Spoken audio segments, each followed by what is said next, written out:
Hey, what's going on, everybody? So today, getting some tint done on the Mark IV. Right now there's nothing on the glass. Gonna decide on going for maybe 15 all around. What kind of percentage I'm looking for, especially on a Mark IV, because video is completely different in real life, I guess. So this is how it's looking right now. I may decide going 15 in the back and 20 in the front, but we'll see right now. I'm gonna do also a sun strip right here on the top. I was thinking about doing the whole glass because a lot of the heat comes right here. But as you can see, it's clear.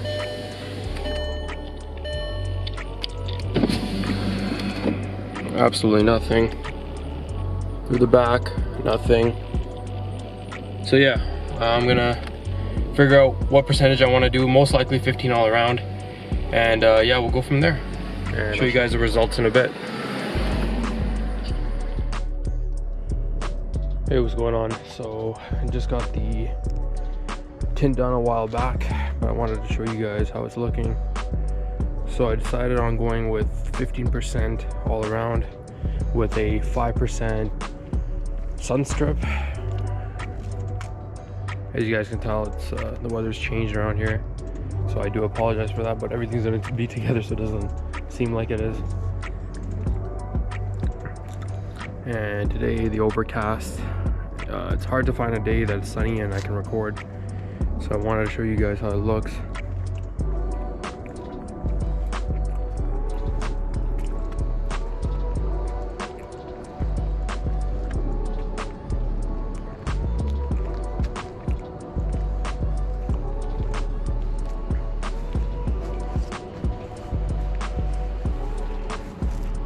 I'm not sure how it's gonna look on video, but today it's pretty dark. Wish there were some days that had a lot of sunlight. It is what it is.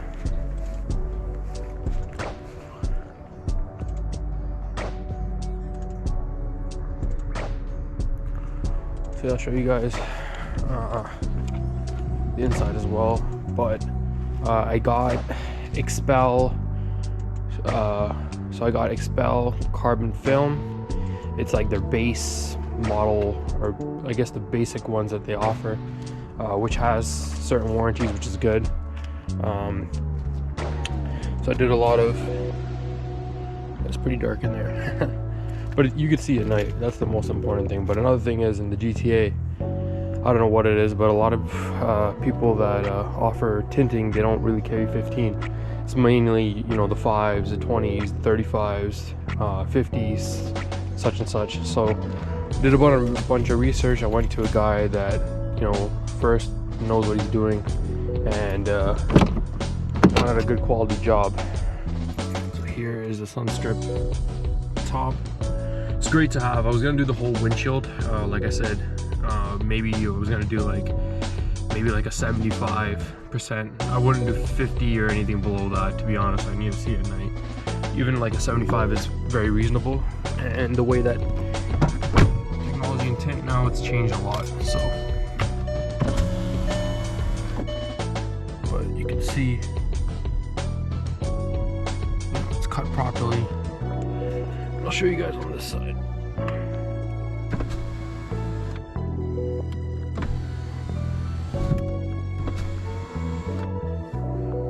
The back. Still see out of it, even at night. Even if it's like pitch black, you still see pretty well. The actual tint is pretty nice. They have a lifetime warranty on it. It shouldn't fade or anything like that. That's the reason why I got it, so it doesn't turn purple or anything like that. So I had an option of getting like a ceramic tint, but I just kind of said, you know what, it's not really a big deal.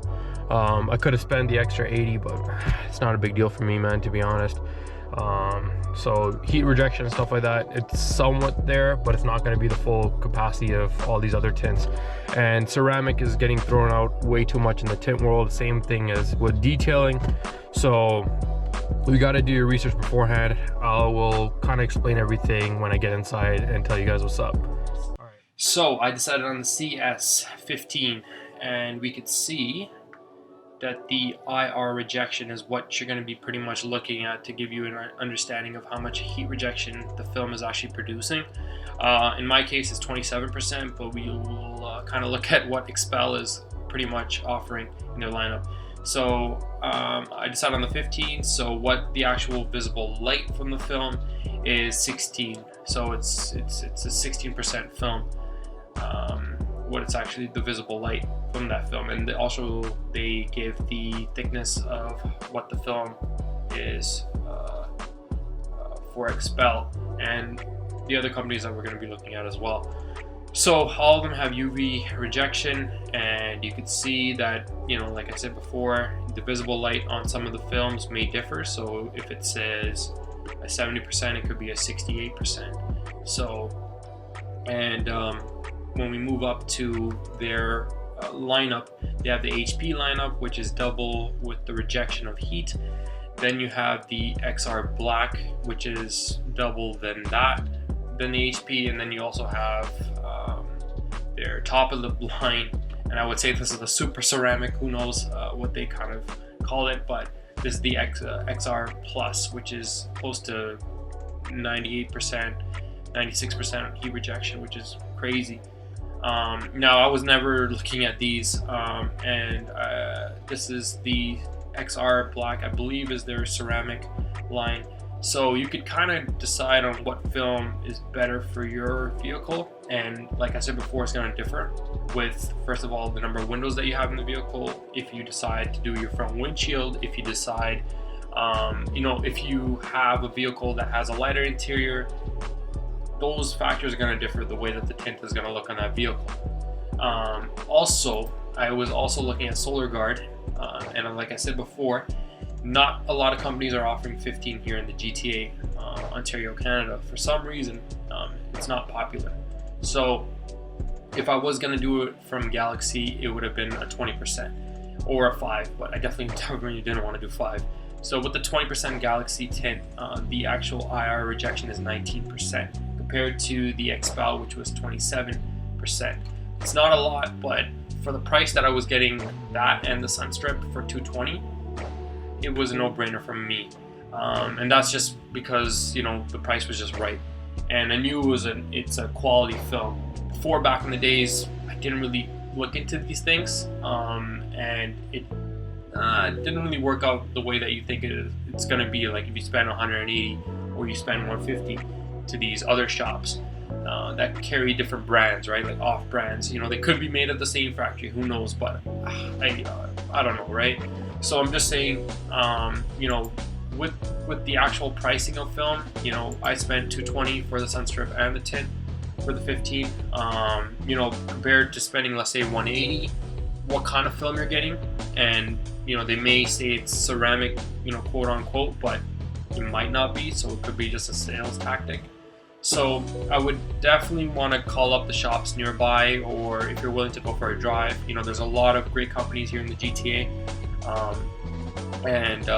Google reviews, you know, I would kind of rely on, but also word of mouth. There's a lot of great companies here in the GTA and out of the GTA as well for tint, and you can kind of decide on what's the best solution for your vehicle, and you know, call them up and ask them what kind of film they're using, what brand they're using, and you can kind of look at the specs and kind of go from there. And then also just visit them in person if you can, and talk to them about what your main objective is. So there's Lumar, and then there's their specs here. I didn't find 3M's specs. It was a little bit difficult. I also found this terminology thing for tint, so you could kind of look at it and read it, and kind of maybe give you a little bit more information to it. So films like these technologies, like the technology in films, have definitely grown. So when back in the days, we always thought, you know, if you go for a 5%, the heat rejection inside the car is going to be way more drastically better than having, let's say, a 45, but it's changed a lot. So, you can put 70% on your windshield and not worry about, seeing things at night, but also getting that heat rejection, which majority of the heat actually comes through rather than your actual windows on your sides and your back. So you know, just keep in mind, you know, if you want to do your windshield, you can definitely do it with a 70%, you know, and not sacrifice, you know, visible light, you know, at nighttime, or, you know, driving, you know, in pitch black, you know. So you'll have some great selections with the film, and, you know, depending on how much you want to spend, because they're all going to differ in pricing, of course. So, you know, one could be $550, the other one $450, the other one could be $350.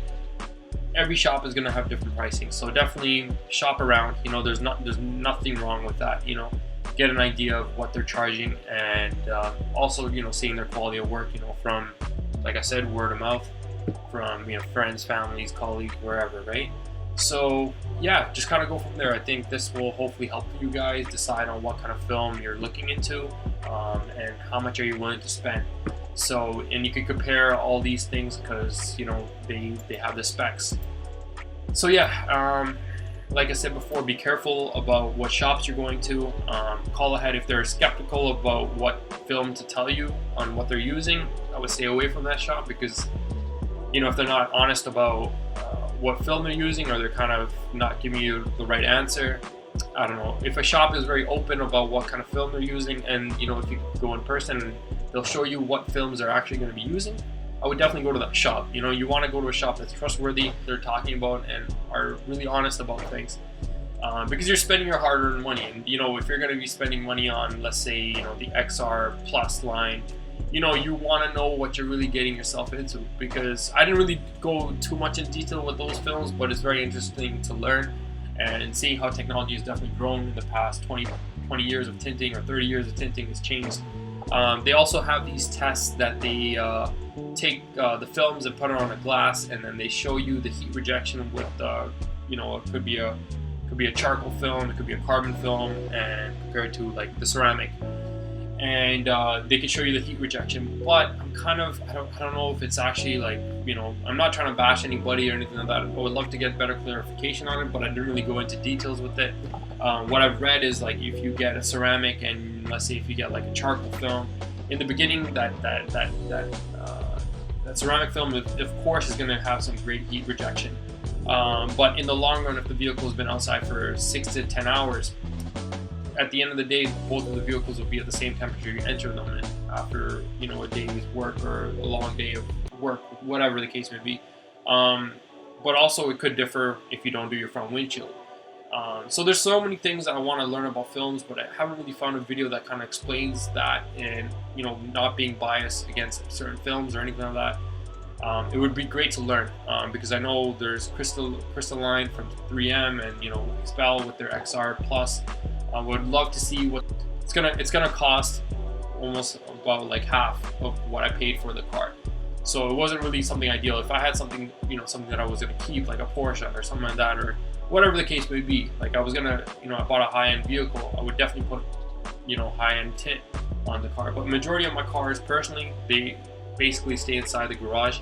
They're not outside as much, and if they are outside, it's kind of a blue moon for me. You know, I don't really tend to take out the cars as much during the daylight, especially when it's super hot or something like that. The UV rays are right through the roof. But yeah, anyways, hopefully this helps you guys get a better understanding of films. I would love to get some clarifications from, you know, professionals and stuff like that about films.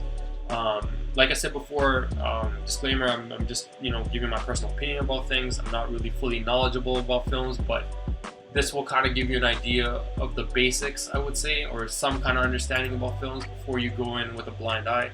So hopefully this helps you guys decide on what to choose. And yeah, hope you guys stay safe. I appreciate it. And yeah, thanks for watching. Later.